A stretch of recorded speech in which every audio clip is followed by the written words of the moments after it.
이 스마트폰에 앱만 설치하면 아파트 공동 현관문이 자동으로 열린다.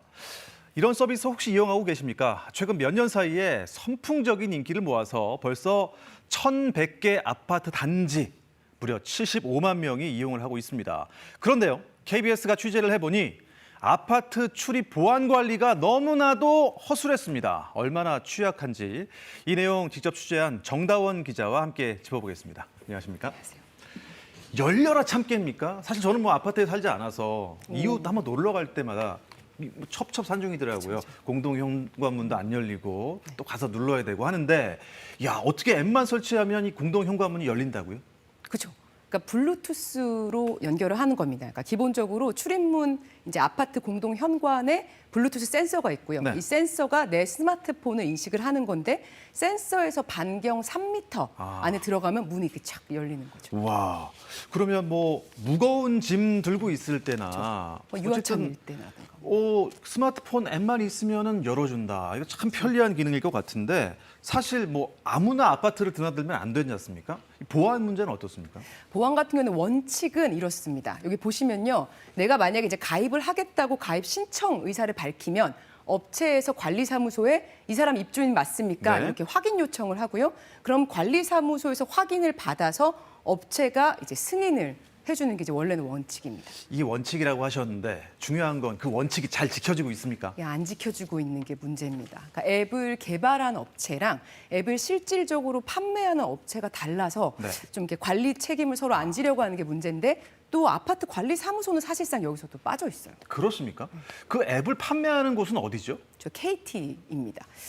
이게 우리 통신사 KT인데 이제 기본적으로 이 자동 출입 앱을 개발하는 업체는 좀 작은 벤처 기업이에요. 이제 그러니까 영업망이 없잖아요. 네. 그래서 KT랑 제휴를 하고 KT의 전국 영업망을 이용을 하는 건데 이 KT 직원들이 출입 등록 앱을 이제 설치해준다, 가입해준다, 이렇게 도와준다면서 주민들을 모아놓고 KT IPTV 뭐 가입, 뭐 스마트폰 구입 이런 거를 유도를 하는 거죠. 그래서 제가 만난 주민들 중에서는 뭐 앱 가려고 홍보부스 뭐 갔다가 스마트폰 비싼 걸로 바꿨다 이런 분들 좀 많이 계셨고요.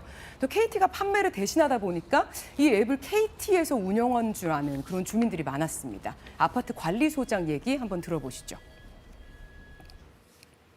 KT에서 한다고 하니까 우리는 KT는 믿을 수 있고 또 무료로 한다. 그래서 기자 대표회의에서 좋은 저거 자동 출입 저기 한다. 그래서 진행했어요. 네.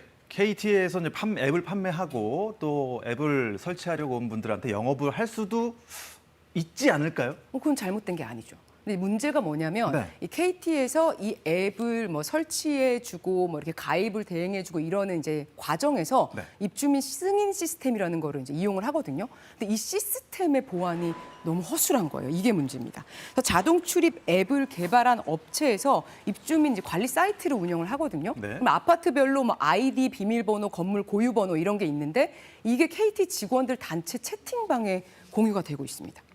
와, 아파트마다 고유 번호, 비밀 번호 이런 게 아이디 있을 수 있는데 이게 단체 채팅방에서 공유가 되면은 누구나 들어갈 수 있지 않을까요? 이 사이트에 뭐가 있습니까? 그러니까 이제 입주민을 마음대로 승인하고 이제 거기 가면 삭제를 할 수가 있어요. 그러니까 제가 아이디랑 비밀번호를 받아서 사이트에 들어가 봤는데 저는 관리자 권한이 없잖아요. 네. 근데 제가 입주민으로 셀프 등록이 되는 거예요. 그래서 아파트에 가봤는데 그냥 바로 현관문이 열렸습니다. 와, 이 편리한 시스템을 갖췄는데 오히려 더 보안이 허술해진 거 아닙니까? 그러니까 업체 홈페이지에 들어가잖아요. 그럼 네. 맨 앞에 이렇게 돼 있어요. 보안 1등급, 뭐 보안 최고 등급. 네. 사실 그게 아닌 거죠. 그래서 제가 이게 스튜디오 들어오기 직전에 이 사이트 되나 한번 다시 들어가 봤거든요. 네. 근데 바로 들어가서 계속 개인정보 볼 수 있더라고요. 그러니까 좀 관리가 안 되고 있다 이렇게 보시면 될 것 같습니다. 이 시스템 등록 사이트란 인터넷 사이트인데 여기에 아직도 들어가 계시고 네. 혹시 개인적으로 좀 궁금한 건데요. 그 사이트에 들어가면 다른 뭐 입주민의 개인 정보도 혹시 들여다볼 수 있을까요? 너무 많이 볼 수 있어요. 그러니까 이제 들어가면 이제 누가 뭐 몇 동 몇 호 뭐 사는지 가족 구성원은 뭐 어떻게 되는지 다 볼 수 있고 전화번호도 뭐 가리는 거 없이 다 나오고 실시간 출입 기록까지 와. 나와요.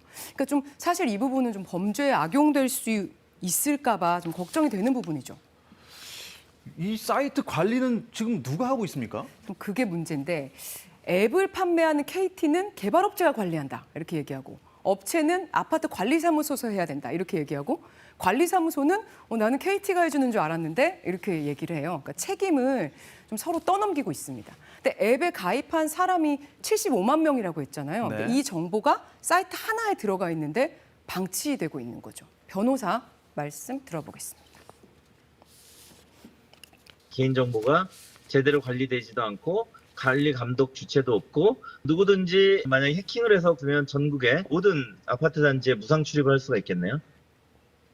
이게 아주 심각한 문제처럼 보이는데 이 걱정되죠. 보도가 좀 나갔지 않습니까? 그 이후에 움직임은 좀 어떻습니까? 일단 정부가 좀 나섰는데 국무총리 직속 중앙행정기관으로 이제 개인정보보호위원회라고 있거든요. 네. 거기서 이제 조사관을 배정을 해서 실태를 파악하고 있다. 이렇게 밝혀왔습니다. 이게 좀 보안에 취약하다는 게 알려졌으니까 확실히 어떤 조치가 있어야겠습니다. 네, 정다은 기자 잘 들었습니다.